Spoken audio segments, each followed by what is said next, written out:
Morning friends, আজকে অনেক বেলা থেকে আর মর্নিং কভার হতে আর 10 মিনিট বাকি আছে, 12টা বাজতে 10। আজকে অনেক বেলা থেকে ব্লগ স্টার্ট করছি। এই কদিন তো পৈতে বাড়ি নিয়ে খুব ব্যস্ত ছিলাম, মাতামাতি ছিলাম না, মেতে ছিলাম। হ্যাঁ, খুব আনন্দ করেছি। হ্যাঁ, যাই হোক, খুব ভালোভাবে কাজটা মিটে গেছে, এই হচ্ছে ব্যাপার। আর সব জিনিসটাই খুব সুষ্ঠুভাবে হয়েছে।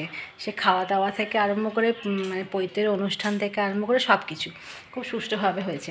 তা যাই হোক, আজকে সকালবেলাতে এই ঘরদোর একবারে ওলট পালট হয়েছিল।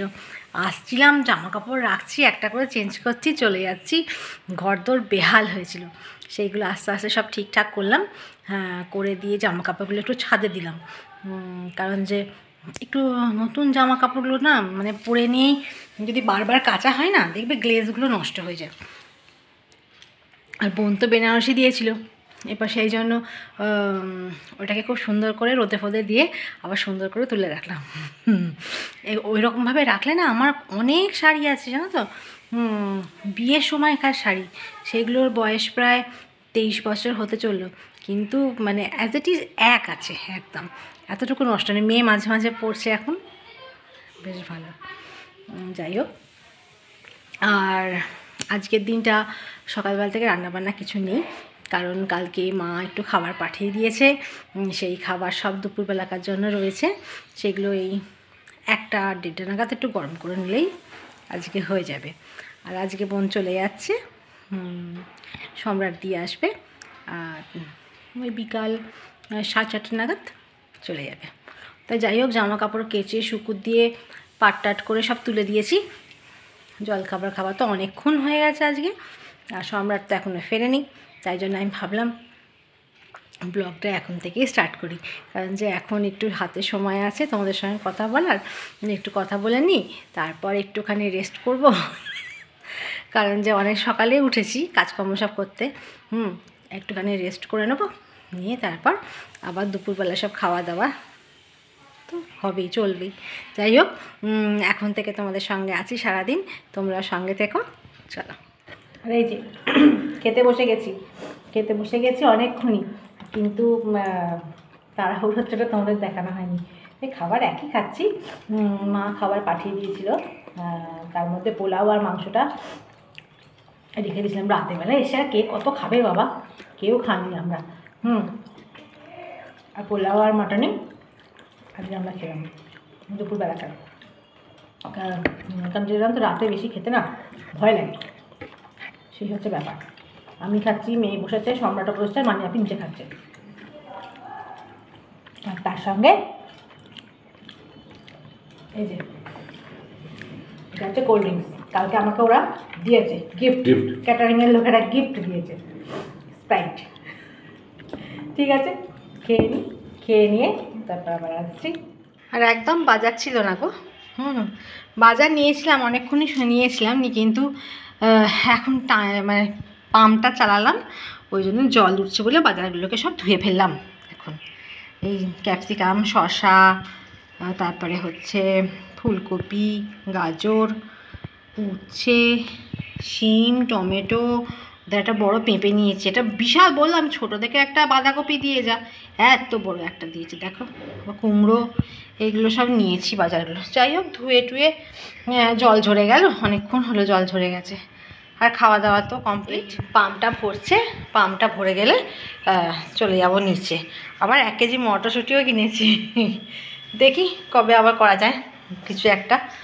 আর কালকে খাবার দিয়েছে ক্যাটারিং থেকে, কত টিফিন কৌটো দেখবে, এই দেখো ভর্তি টিফিন কৌটো, খুব ভালো, খুব দরকারি জিনিস গো, ভালো হয়েছে এরকমভাবে দিয়েছে। তার আলো জানলাটার জন্য দেখা যাচ্ছে না, এই দেখো কত টিফিন কৌটো দিয়েছে। এই টিফিন কৌটোগুলো না পরে কাউকে খাবার টাবার দিতে খুব কাজে লাগে। এখানে রোদ্দুরের একটা আভাটা এসছে, কারণ লাল হয়ে আছে দেখো। আসলে দুপুরের দিকে তো এই টাইমে আমি তো রান্নাঘরে বেশিক্ষণ থাকি না, চলে যাই খাবার দাবার খেয়ে। খুব স্প্রাইট খেয়েছি। হ্যাঁ, তা এই সময়টা ভিডিওটা রান্নাঘরে হয় না, আজকে আছি বলে কীরকম আলোটা খুব খুব রোদ এখন থেকেই রোদের কি তাপ বাবা, এবারে কিছু করার নেই। যাই হোক চলো পাখিদের আর একটু করে খাবার দিয়ে দিই, খাবার দিয়ে চলো একটু রেস্ট নিয়ে নিই। চলে এসেছি আর আজকে ভাবছি একটু রাত্রেবেলা ভাত করবো জানো, সকালে পোলাও মাংস এসব খেয়েছি তো, রাত্রে ভাবছি আর রুটি করবো না, একদম মানে ইচ্ছে আছে যে গরম গরম ভাত, ডিম আলু সেদ্ধ আর একটু বেগুন ভাজা, এরকমই ইচ্ছে আছে করার। তাই চালটা ভাবছি ভিজিয়ে রেখে দিয়ে যাই। চল চালটা ভিজিয়ে রেখে গেলে তাড়াতাড়ি ভাতটা সেদ্ধ হবে। চালটা ভিজিয়ে নিই।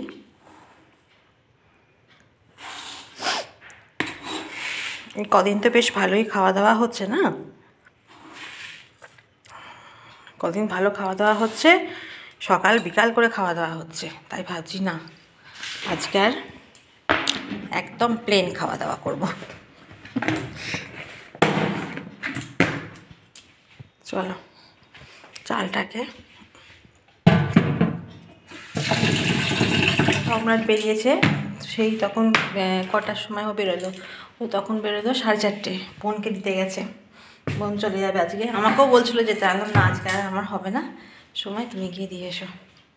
ও গেছে, ওর হাজব্যান্ড গেল, ছেলে গেল, হ্যাঁ কারণ যে ওদের তো আবার স্কুল বেশি দিন ছুটিও দেয় না, সেই হচ্ছে মুশকিল।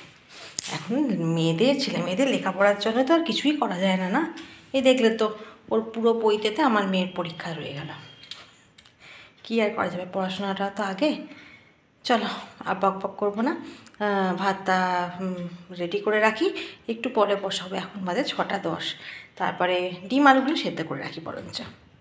চলো, আর এই যে সন্ধ্যাবেলায় বসে আছি, মানি বাপিদের একটু মুড়ি দিয়ে এলাম, আর সেই সকালে খেয়েছি তাতেই পেট ভর্তি। মেয়েও আমাকে জিজ্ঞেস করতে আসে সন্ধ্যাবেলায় কী খাবে, আমি বলছি বাবা আমি আর কিছু খাবো না, একবার একটু করে খেলেই ব্যাস, একবারে পেট একবার আঁটো হয়ে থাকে। আর যাই হোক পরপর খাওয়া হচ্ছে তো, বাড়ির রান্না একরকম হয়, আর যাই হোক মানে বিয়ে বাড়ি মানে নিমন্ত্রণ বাড়ির রান্না আরেক রকম হয়। তাই মেয়ে বলছে কি খাবে, আমি বলছি সন্ধ্যাবেলায় মনে হয় কিনা আমি কিছু খেতে পারবো। যাই হোক রান্নায় ভাতটা শুধু বসিয়ে এসেছি, আর ডিম আলুটাও সেদ্ধ করে এসেছি, আর একটু বেগুন ভাজা রাত্রেবেলা গরম গরম ভেজে নেবো, তাহলেই হয়ে যাবে। ঘিটা বার করতে ভুলে গেলাম, যা ঘিটা ফ্রিজে আছে গো, একটু ঘিটা গলে গেলে না দিতে সুবিধা হয়, হ্যাঁ পরিমাপটাও বোঝা যায়, নাহলে ওই চামচে করে না বেশি বেশি হয়ে যায়, ভালো লাগে না, অল্প অল্প করে ঘি খাওয়াই বেশি ভালো। ঠিক আছে, দেখো আজকে তো ভেবেছিলাম ব্লগ হয়তো করতেই পারবো না, শরীরটাও টায়ার্ড আছে, সব মনে হয় ভাবছিলাম যে আজকে আর ভাল লাগছে না, কালকে করব। যাই হোক তবুও যাই হোক 7 মিনিট কি 6 মিনিট যাই হোক তোমাদের সঙ্গে একটু কথা বলে গেলাম। আবার কালকে তোমাদের সঙ্গে দেখা করতে আসবো একটা ছোট্ট ব্লগ নিয়ে। তা আজকের মতো tata, bye bye, sweet dream.